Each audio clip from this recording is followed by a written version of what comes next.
আসসালামু আলাইকুম রহমতুল্লাহি ওয়া বারাকাতুহু। বিসমিল্লাহির রহমানির রহিম। আমাদের মধ্যে অনেকেই আছেন যারা সারা জীবন তাদের চেহারার গ্লেজ এবং যৌবনকে ধরে রাখতে চান। তাদের জন্য চমৎকার দুটি ওষুধ রয়েছে। একটি কুরকুরা লঙ্গা। এই কুরকুরা লঙ্গাটা হচ্ছে আমরা তরকারিতে যে হলুদ ব্যবহার করি এই হলুদ থেকে তৈরি। আরেকটা হচ্ছে জিনসিং। তো এই দুটি ওষুধ আসলে কিসের উপরে কাজ করবে আর কিভাবে আমাদের যৌবনকে অটুট রাখবে, মূলত হচ্ছে আমাদের পুরো শরীরটাই কিন্তু কোষ। এই একবিংশ শতাব্দীর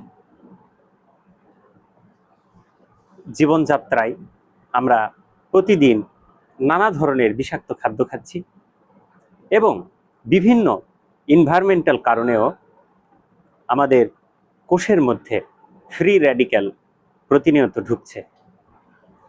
এই ফ্রি র্যাডিক্যাল ঢোকার ফলে হচ্ছে কি, আমরা নানা ধরনের রোগ ব্যাধিতে আক্রান্ত হচ্ছি, আমাদের শরীর ভেঙে যাচ্ছে, আমাদের তরুণ বা যুবক বয়সের মধ্যেই একটা বৃদ্ধের ছাপ আমাদের চেহারায় দেখা যাচ্ছে।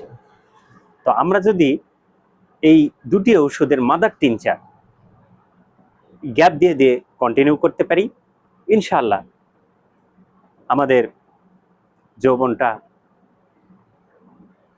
সহজে নষ্ট হবে না, অটুট থাকবে।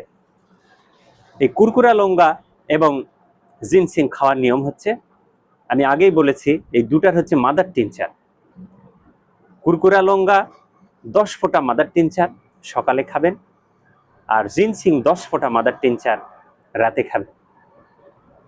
এভাবে আপনি কন্টিনিউ 2-3 মাস করবেন, করার পর আপনি 1 মাস বা 2 মাস একটু গ্যাপ দিবেন।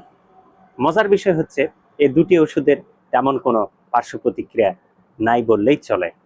তো আমরা সকলেই তো চাই বৃদ্ধ বয়সেও আমাদের যৌবন যাতে অটুট থাকে। তো সেক্ষেত্রে আপনারা চোখ বন্ধ করে নিঃসন্দেহে এই দুটি ওষুধের মাদার টিনচার আপনারা ব্যবহার করতে পারেন। আবারও বলছি, ওষুধ দুটি হচ্ছে কুরকুরা লঙ্গা, 2 নাম্বার হচ্ছে জিনসিং। তো ইনশাল্লাহ আজকে এখানেই শেষ করছি। আগামীতে এ ধরনের আরও আনকমন কিছু ঔষধ এবং আনকমন কিছু টিপস নিয়ে আপনাদের সামনে ইনশাল্লাহ হাজির হব। সবাই ভালো থাকবেন, সুস্থ থাকবেন এই কামনায়। আসসালামু আলাইকুম রহমতুল্লাহি ওয়া বারাকাতুহু।